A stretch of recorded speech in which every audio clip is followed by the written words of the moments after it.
To those of you who haven't met her yet, I met her online about 4 or 5 months ago when we started corresponding about setting up this life team event. I've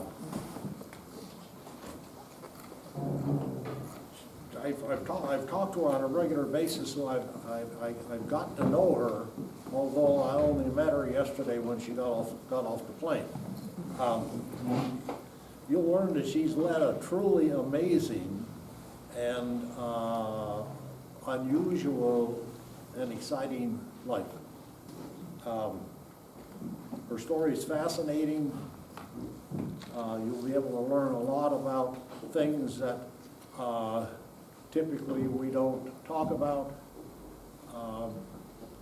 She's at a point in her life where she will be able to have an impact, positive impact on a number of young people who are faced with challenges that they don't even know exist at the present time.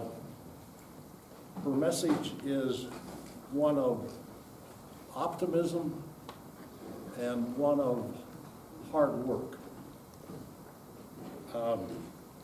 So before I ask her to come up, I'd also like to note for you that she also has a wonderful family.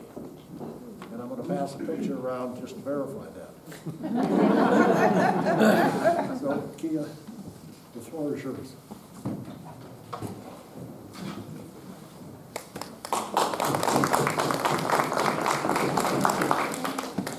Oh, I have a microphone. Yeah. Can you hear me? Yeah. All right. Okay. First thing, I just want to say, how is this sounding? Is this a little loud? Not too loud. Okay. Pastor is taking care of that for me. While he's doing that, I'm going to actually set this down. I want to do something for Instagram. So I know that you've sat through service and some of you are on your second round of coffee, but I want you to give me some jazz hands. I'm going to turn around and do a selfie for my Instagram page. Would you be willing to participate in such a activity? Let me turn this on. All right. I love to do this with the youth, and so if you're younger than your mother, you are a youth, okay? That's some encouragement. All right. Hold on. Hold on. I have to get up here so I can get everybody. Hold on. All right. You didn't know you were going to, we'll call this exercise. Jazz hands first, right? So I've already helped you with your New Year's resolution. There you go. Somebody got that. Jazz hands. Jazz hands. Yes, we're in SLO this morning. All right, thank you for that. Thank you for that. Thank you for that. All right, let's see if the microphone will be kind.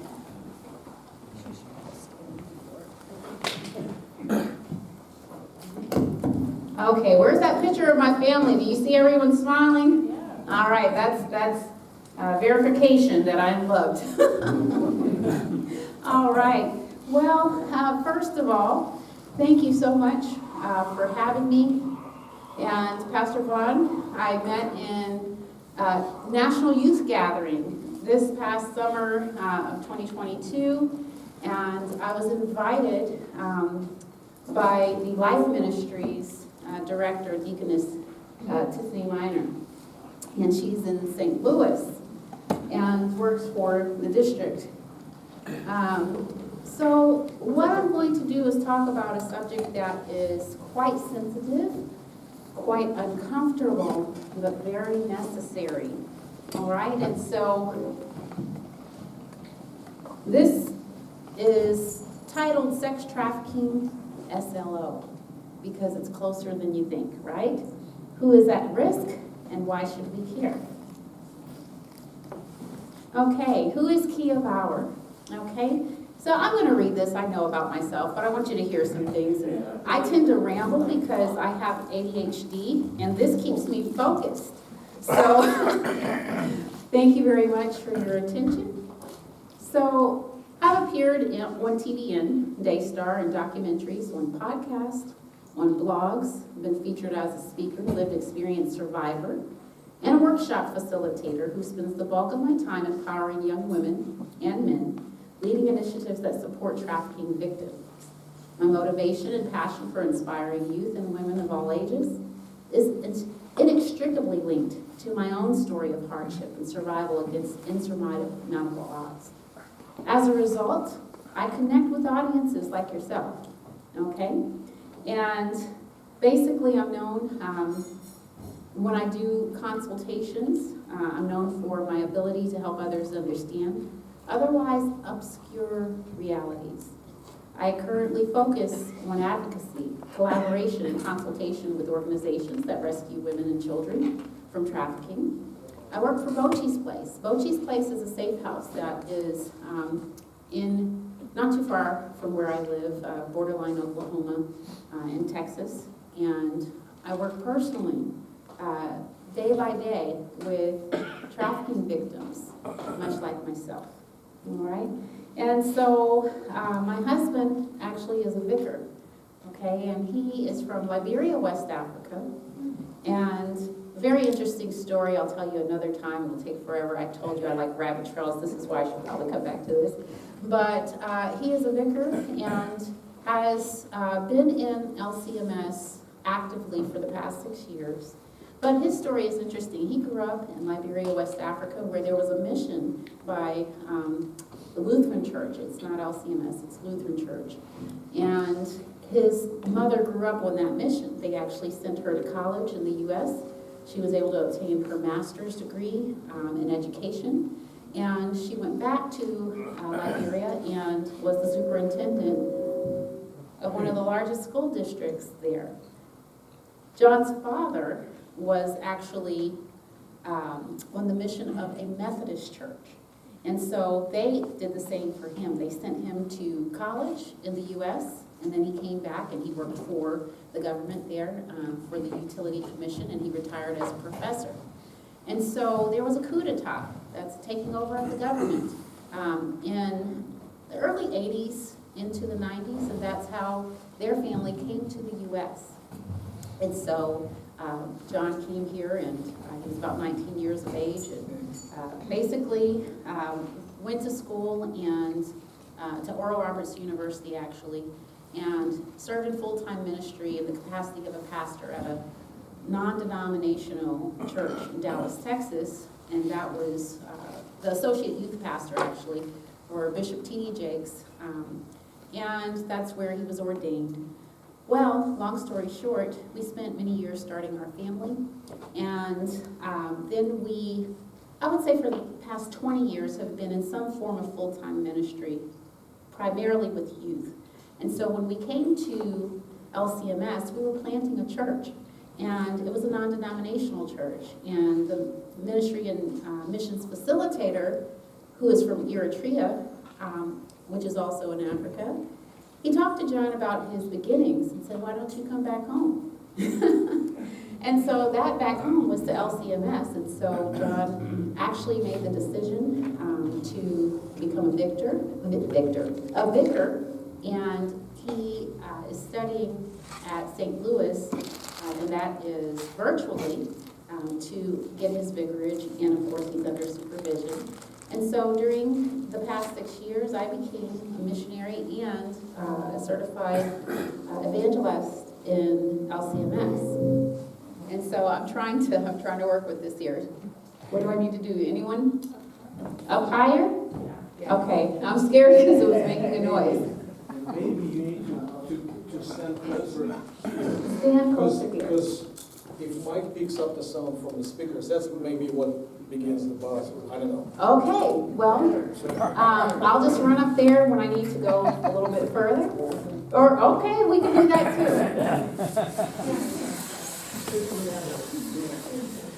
Okay, that's good. Now I feel so much better because I was hearing that sound. It kind of sounds like a UFO or something.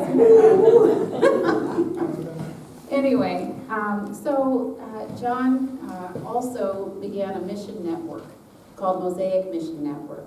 And with that, we have an after-school program that has a focus on child safety, as well as what I do, which is I facilitate workshops for human trafficking. That was a long background, but I wanted you to understand why Pastor Vaughn would bring me all the way from Dallas, Texas, to talk about such an obscure, seemingly obscure topic, but the reality is it's not obscure at all.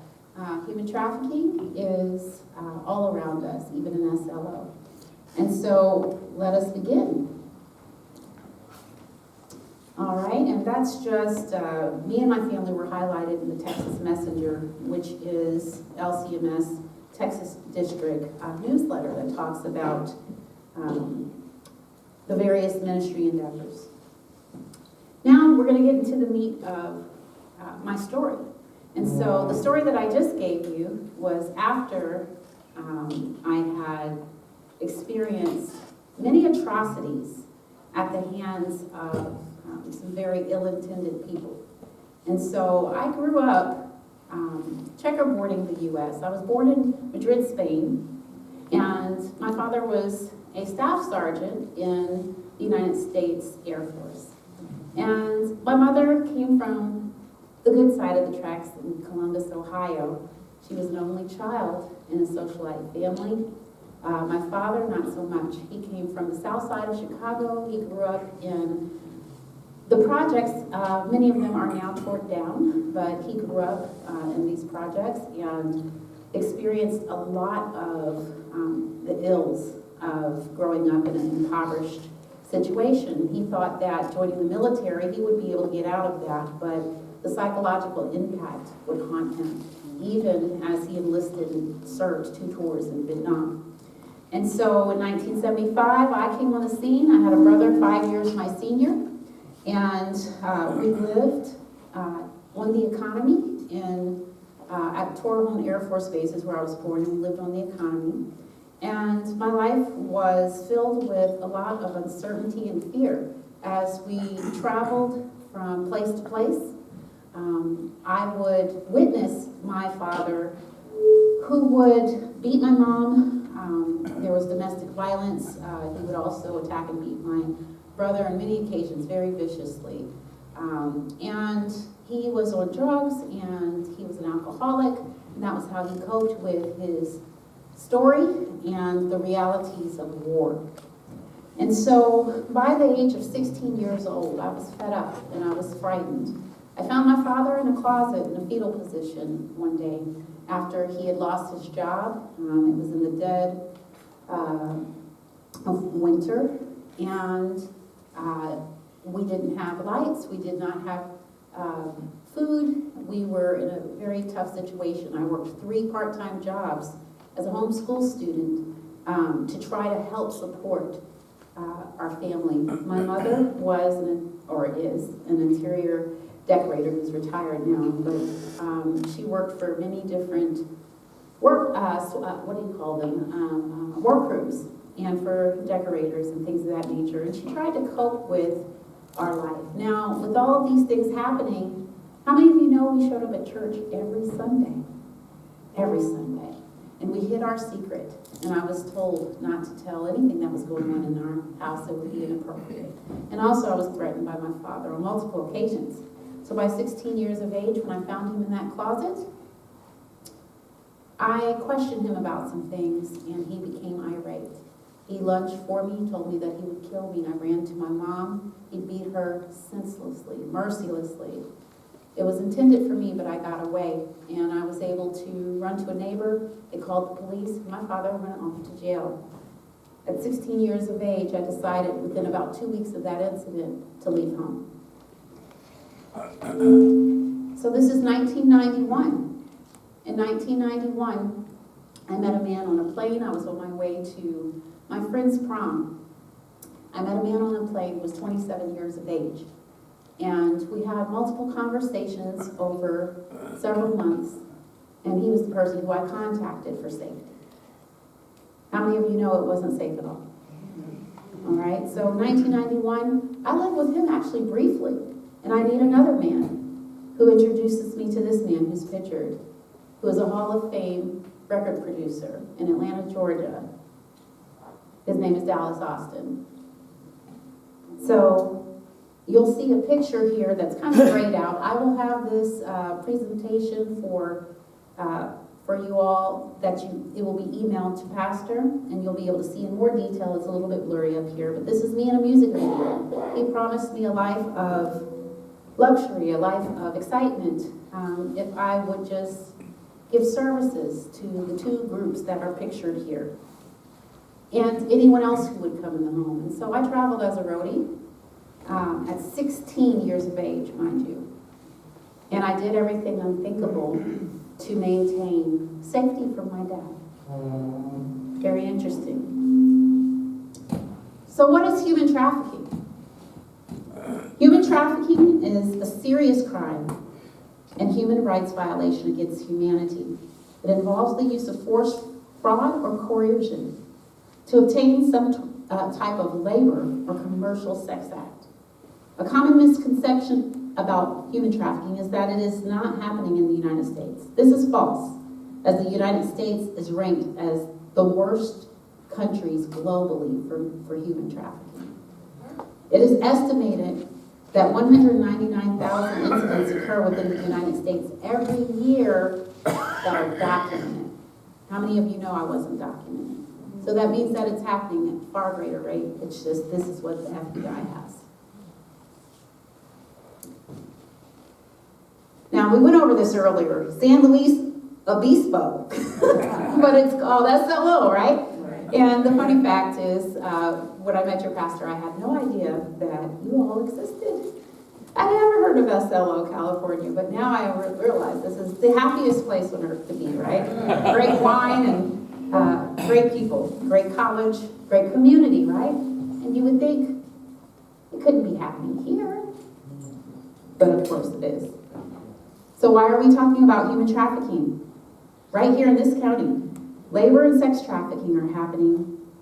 The district attorney's office has prosecuted 9 human trafficking cases since 2014. These cases involve 26 victims of commercial sex labor trafficking, 15 of which were minors. Unfortunately, these numbers do not fully represent the extent of human trafficking occurring on our Central Coast. Some victims fear or are skeptical of law enforcement and will instead reach out to a nonprofit or faith-based organization for help. Many victims may not have the opportunity to seek help or even know where to look for that help. So that answers why I'm here on a Sunday at a church, because there's something that you can do about this.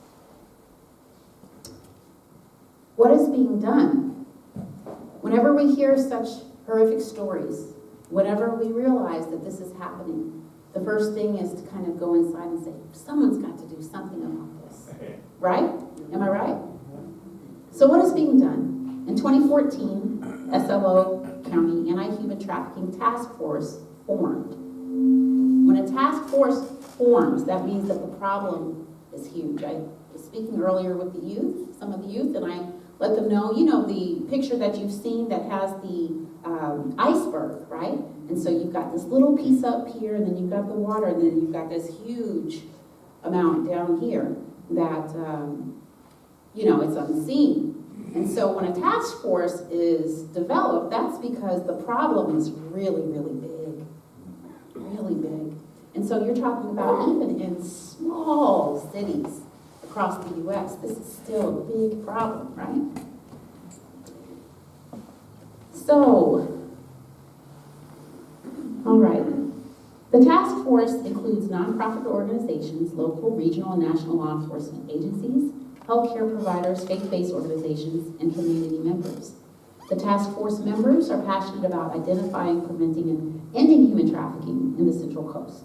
The group has been a great resource for increasing awareness of human trafficking through effective communication between task force partners and by providing education and training within our community. The SLO County Anti-Human Trafficking Task Force has worked collaboratively with community partners to provide support to survivors of human trafficking.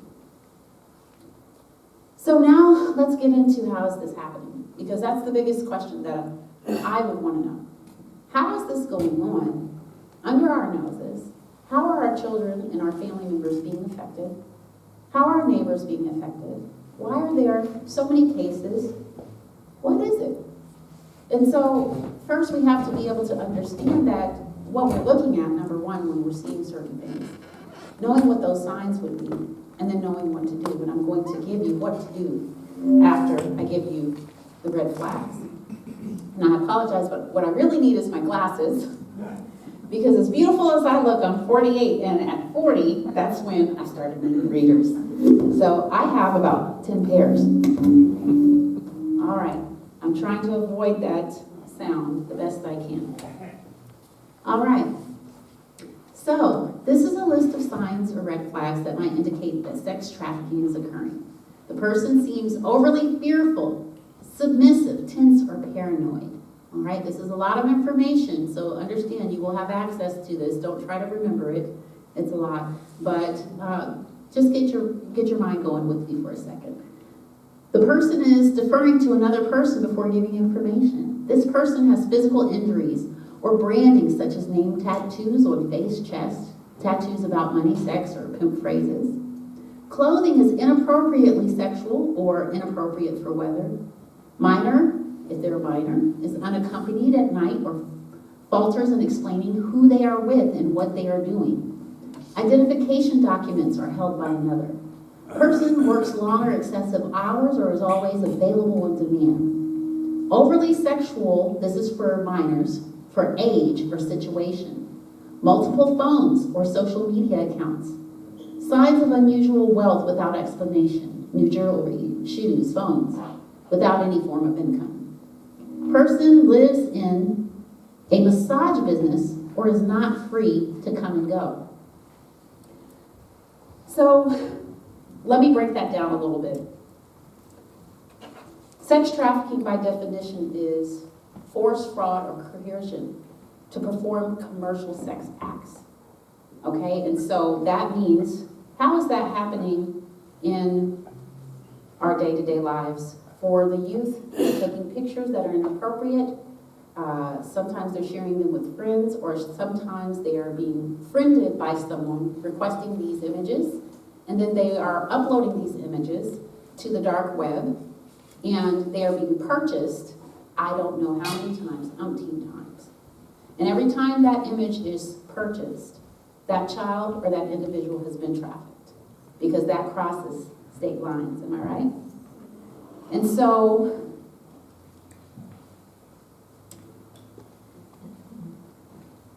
sex trafficking on social media.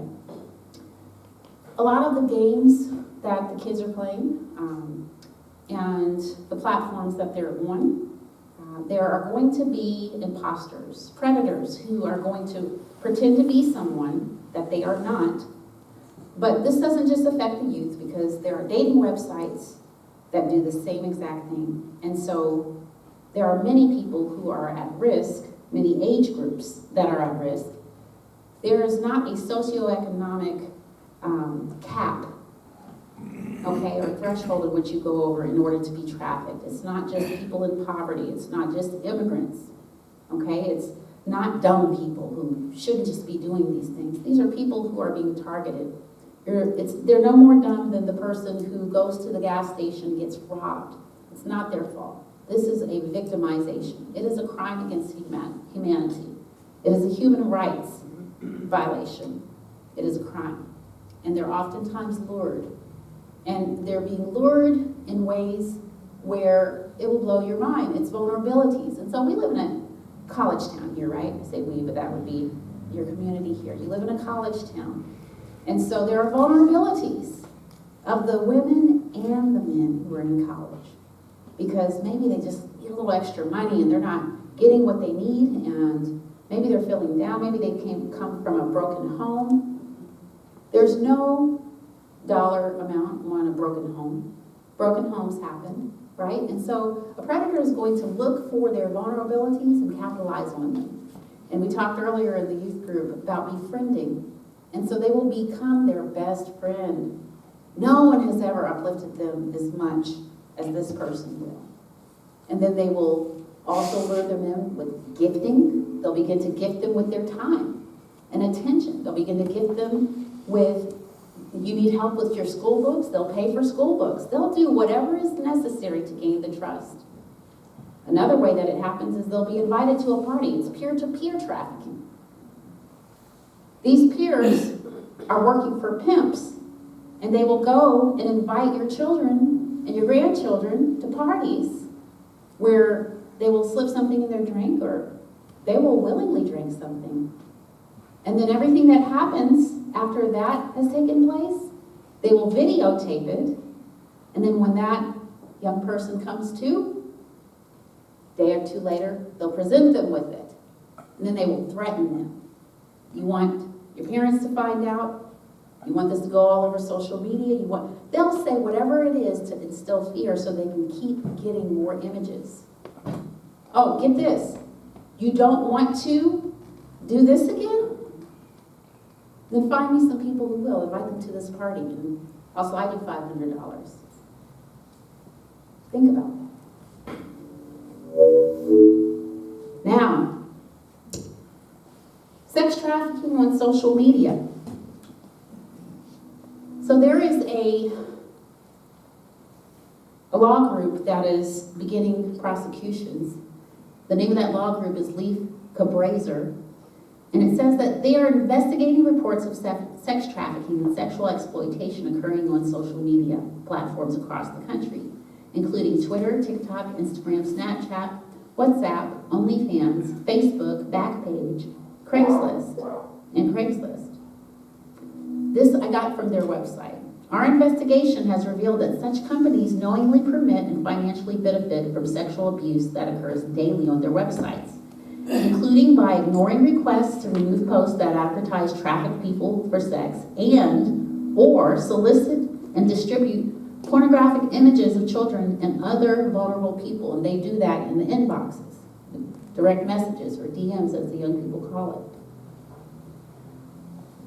it. So, right now, you've probably been overwhelmed with information. And you're wondering probably, okay, now what? Who are these people? Because if you're like me, it ignites righteous indignation. And you want to do something about it, but you need to understand who they are. We have to dispel the myths of who they are, or else you'll be looking in a very myopic place and you'll miss everything else that is happening.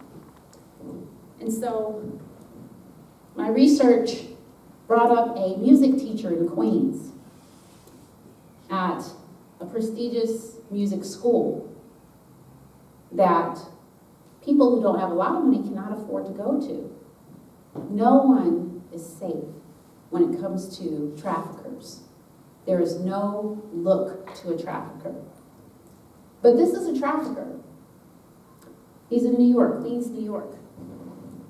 Very successful, well-to-do, very intelligent. I have this story, and this came from the news report, and I have my sources. And if you'd like them, I'd love to turn them over to you so that you can read more about this. Music teacher arrested for alleged sex trafficking of minors. Oliver Sogan, the founder of a New York City music school for children, was arrested on suspicion that he had sex with teen girls and tried to arrange sexual contact with girls as young as 8 years old, according to authorities and court documents.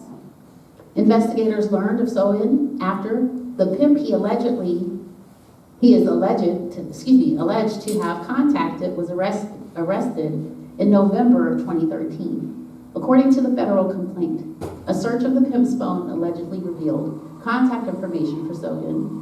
The complaint also said that 2 teens identified Sogan as having paid to have sexual contact with them. New York City's music teacher, who was arrested for this, did face the charges and was convicted. And that was just from a couple of the victims who came forward, because many are too afraid. Families don't want to associate and make a big thing of this because it's embarrassing, it's shameful, it's hurtful, but it happens. guys have heard of Jeffrey Epstein? And how do you say that? Ghislaine Maxwell? Ghislaine Maxwell. Okay, he's pictured here with a much younger Donald Trump. So that means that he has influence. And with influence, in his case, I mean, you can read about it, it's sickening, but with his case, they're from politicians to lawyers to well-to-do business people. He arranged services, escort services. He was convicted. And the shame of that, some would say, this is controversial, some would say he committed suicide. There's those who believe he was murdered because of his connections. I'm not God, only God knows. But the reality is, he was a trafficker. And so was his girlfriend. And so we need to understand, and I'm driving a point home specifically because the misconception out there that this is just happening from scumbags on the street dealing dope, and it's just a certain group of people or whatever the misconceptions are out there. There are people that you would not ever expect who are in positions of authority, who are harming at an alarming rate children, women, unfortunately men, and this is not okay. So we cannot afford to look away anymore. We can't look away and say this is not something I want to get involved with. Literally in the sermon today, there's a scripture that I would like to read that talks about, may he defend the cause of the poor of the people, give deliverance to the children of the needy, and crush the oppressor. It does not mention how much these families and these people make. Poor means, in this case, and I'm not a preacher, I don't have this in Greek and Hebrew. My interpretation of poor in this would be innocent. Think about that. And so even in the reading, God will defend the innocent, but God uses people. And so the last time I checked, all of us are human. And we're capable of helping those and protecting our families. And so there's a lot that I've said that can be very scary and hard to hear. It's a very uncomfortable subject. But you're looking at someone who, yes, now I'm a missionary and evangelist. I get to travel and eat great food with great people. But I paid a price. In 1997, when I came out of this horrendous situation, I was 23 years old. My mind had gone back to that of a 6-year-old child, mentally. I was hospitalized, and I was given a few new monikers. You see, back in the times when I was trafficked, it was called juvenile delinquency, childhood prostitution. And as I grew past the age of 18, I would have been prosecuted as a prostitute. There wouldn't have been anything else but a sentence for me. I want you to think about that. And by the power of God, I did not commit suicide. And I lived for years with suicidal ideation. I lived for years afraid. I was 16, mind you. That means I did not graduate from high school. I did not have the typical story. I got my GED at 25 years of age, May of 2000. Y'all remember the Y2K bug? I thought they were going to wipe out my debt, but nothing like that happened. Instead, we just moved on. That's a whole other story. I'm sorry, it's an uncanny joke. But I was 25 years of age when I got my GED. Do you think that I thought I was smart? I thought I was dumb because I was behind everyone else in life. I thought that I was not smart enough, and so I struggled with my self-esteem. And I went on to do some decent things in life. And I still had to battle with that self-esteem. I'll be 48 March the 5th. I'm 30 credit hours away from receiving my Bachelor's of Arts in Business Administration. And I now believe that I can do something. Way to go. So, it's not about my accomplishments. It's not about the things I've done. I've been on TV and I've been on in Daystar. I'm a part of marches on Washington. I'm starting to do things that are now getting noticed, right? But I don't do it for that. I come to places like SLO, California, and I sit and I talk with people to educate on the horrors of human trafficking. And I don't just do this so that we can all be sad together. I do it because when you hear this, because eternity is hidden in the heart of mankind, because our Heavenly Father knows and knew. See, this is why Jesus died on the cross. This is the reason why he paid for our sin, because all this is sin. It's horrible. It's not as bad as stealing a piece of candy off the table or stealing a cookie from a cookie jar, but it's still sin. And the wages of sin is death. The gift of God is eternal life. And we hear these things, but how do we apply? How do we seek justice and love mercy and walk faithfully and humbly before our God? By taking up the cause of the orphan, the widow, the poor, the innocent. All right, and so I have a challenge for you. You can't hear this, something this powerful, and not feel something. If God is speaking to your heart, and by that I mean you feel a tug and a pull right now, and you're thinking of something that has happened or someone that you know that you would like to protect, that's God speaking to you saying that there is something that you can do. Everybody can't travel across the world to spread this message. Everyone would not want to. Trust me, when I wrote my book, 1,000 Elsewhere, A True Survivor Story, it took me 20 years to get the courage to tell people such things because I felt, who wants to hear all this mess? And then I began to research how many people were being affected, and that was a $150 billion industry. And I decided to take that feeling and put it to the side and say, God, here I am, send me. Send me. Because somebody's child will be saved. Because somebody will get information from things that I've shared that will help them to protect them. Someone's daughter, son, neighbor, co-worker will be protected because you are now informing yourself. And so I ask you today that when I leave and this day is long gone, that you do something with the information that I've given you. I can talk more with you, Pastor Vaughn, on how you can join that task force. It's just a thought. It's something that can be done. You have a facility. People can be educated here. If you don't know how to do that, you can talk to me about that as well, because I do consultations. But what's most important today is that you understand that God has put intrinsic value in humans. And when things like this have happened, it may not be human trafficking for you. Maybe you have another secret. Someone has done you wrong. Someone has done something to you that has caused you pain. I want to tell you a little bit about forgiveness, and then I'm going to go to the next slide.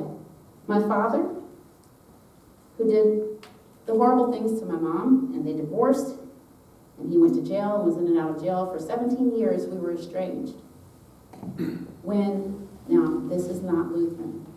I grew up charismatic, so forgive what I'm about to say. When I came back to the Lord, and when I gave my heart to Christ, after all this had happened, and when I repented of my sins, and when I acknowledged Jesus, the Lord over my life, and then I was baptized, and I renounced the things that I had been through, even though I was innocent, after a while, you begin to willingly participate in things because it's all that you know.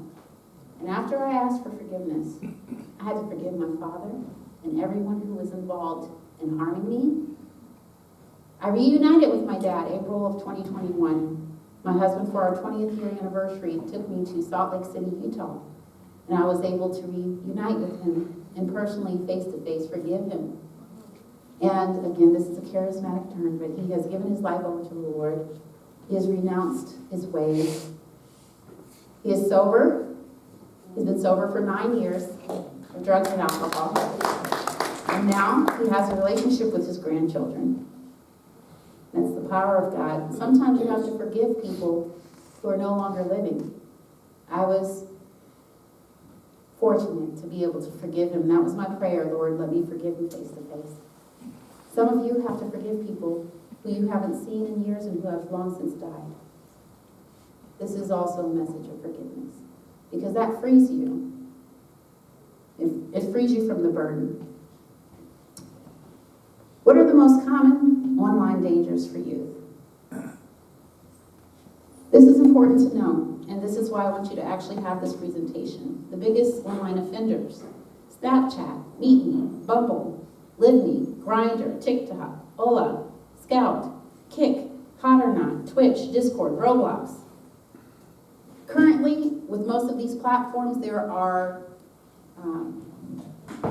lawsuits of young people, parents, who are aware when it was revealed that their child was trafficked through these platforms, which looked the other way. They turned a blind eye. Technologically, they know exactly what's happening. I don't know what type of kickbacks that are going on in back rooms, but now they're being sued. Porn and human trafficking, the facts you need to know. Before I read that, in porn, there are a lot of times where these are human trafficking victims who have been drugged into doing these awful things. And this is also a multi-billion-dollar industry. And every time those images are shared and downloaded, that individual is being victimized over and over again. Trafficked individuals are often exploited in more ways than one. Some traffickers take pornographic photos of victims as a means of control, threatening to shame them by exposing photos to their families. Traffickers then sell the content by uploading it to porn sites, while simultaneously exploiting the victims through prostitution. In other cases, survivors are exploited solely for the purpose of producing the pornography. If a minor is involved in commercial sex activity, it is classified as human trafficking without question or exception. That's because the age of consent is 18. Many of these are minors under that age.